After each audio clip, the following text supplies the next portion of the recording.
जय Bajrang new 40+ व आखाडा group Karwali आयोजित उपसरपंच चषक भव्य दिव्य क्रिकेट स्पर्धा यशस्वीरित्या संपन्न। भिवंडी तालुका नवीन 40+ क्रिकेट संघटनेच्या मान्यतेने या भव्य दिव्य क्रिकेट स्पर्धेचे आयोजन करण्यात आले होते। तर यावेळी जय बजरंग न्यू 40+ व आखाडा ग्रुप कारवली आयोजित उपसरपंच चषक क्रिकेट स्पर्धेमध्ये अनेक मान्यवरांनी आपली उपस्थिती लावली व यावेळी आलेल्या सर्व मान्यवरांचे स्वागत जय बजरंग न्यू 40+ संघ व आखाडा ग्रुप कारवलीच्या वतीने करण्यात आले। जय बजरंग न्यू 40+ व आखाडा ग्रुप कारवली आयोजित उपसरपंच चषक क्रिकेट स्पर्धेमध्ये अनेक खेळाडूंनी व संघांनी सहभाग घेत क्रिकेट स्पर्धेचा आनंद महोत्सव साजरा केला व यावेळी उपसरपंच चषक 2025 क्रिकेट स्पर्धेचा मान बंद्रा मारुती काल्हेर या संघाने पटकावला। जय बजरंग न्यू 40+ व आखाडा ग्रुप कारवली आयोजित उपसरपंच चषक क्रिकेट स्पर्धेमध्ये अनेक विजयी संघांना पारितोषिक देऊन सन्मानित देखील करण्यात आले। तर चला पाहूया यावेळी जय बजरंग न्यू 40+ व आखाडा ग्रुप कारवली आयोजित उपसरपंच चषक क्रिकेट स्पर्धेमध्ये कारवली ग्रामपंचायतीच्या विद्यमान उपसरपंच पूनम मेघनाथ पाटील व बंद्रा मारुती काल्हेर संघाचे कर्ता धर्ता दीपक म्हात्रे व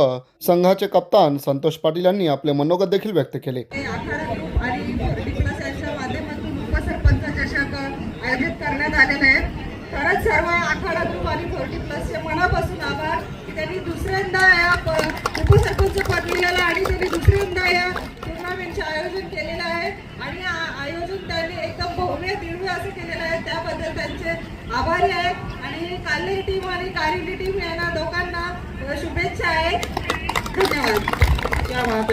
हे प्रताप शेठ पाटील यांनी उभी केलेली संघटना भिवंडी न्यू 40+ या संघटनेमध्ये जवळजवळ 32 ते 33 संघ खेळत आहेत आणि आज या संघटनेचा 2025-26 हा पाचवी टुर्नामेंट आणि आखाडा ग्रुप आणि जय बजरंग कारवली या संघाने आयोजित करताना त्यांनी ही स्पर्धा एकदम नाख्यान्यपूर्ण अशी स्पर्धा झाली। त्यांच्या स्पर्धेला खरोखर कुठेही गालबोट लागला नाही किंवा सगळं क्रीडा रसिकांनी आणि खेळाडूंनी चांगला सहभाग घेऊन आज या संघामध्ये अंतिम विजयी संघ बंद्रा मारुती काल्हेर ठरलाय।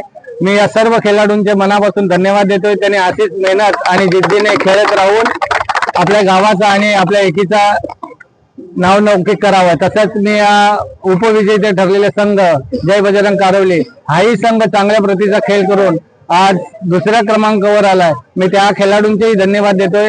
यापुढे ही स्पर्धा अशाच राहू दे आणि ही बाईकची स्पर्धा आमचं फार स्वप्न होतं की जुन्या फोटीनी जवळजवळ 2 बाईक काल्हेर मध्ये घेऊन आलेले ते सध्या आम्हाला बोलत होते की आम्ही 2 बाईक घेतल्या तुम्हाला एकही बाईक नाही, पण आज सांगता आलं आम्हाला की आज आम्ही सुद्धा बाईक घेऊन आलेलो आहेत आणि बंद्रा मारुती प्रेम करणारे काल्हेरचे प्रेक्षक की आता मला बरेचपैकी फोन आले की काल्हेर मध्ये दोन्ही जय बजरंग आणि बंद्रा मारुती नाव बंद्रा मारुती पण काल्हेर हा कालाने हरलेला आहे, पण फायनल आपल्यालाच मिळली पाहिजे। मी बोललो खेळाडूंच्या याच्यावरती डिपेंडेड आहेत आणि खेळ खरोखर त्यांनी चांगला केला।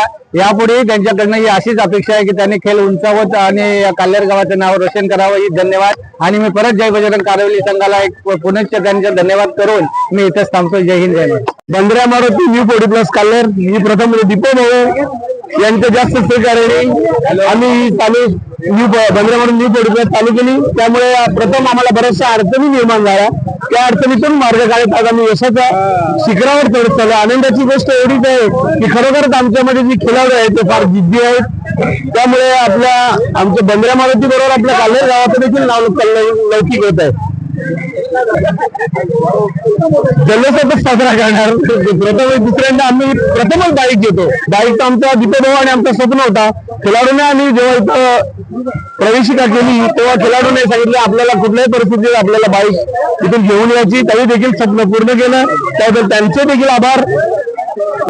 निश्चित अशीच आमची एकी असेल आणि दीपक भाऊ आणि आम्ही समजा एक डावा आणि उजवा आज असं ना असं आम्ही बरोबर घेऊन चाललेलो आहोत, चांगल्या प्रगतीच्या दिशेवर चाललो।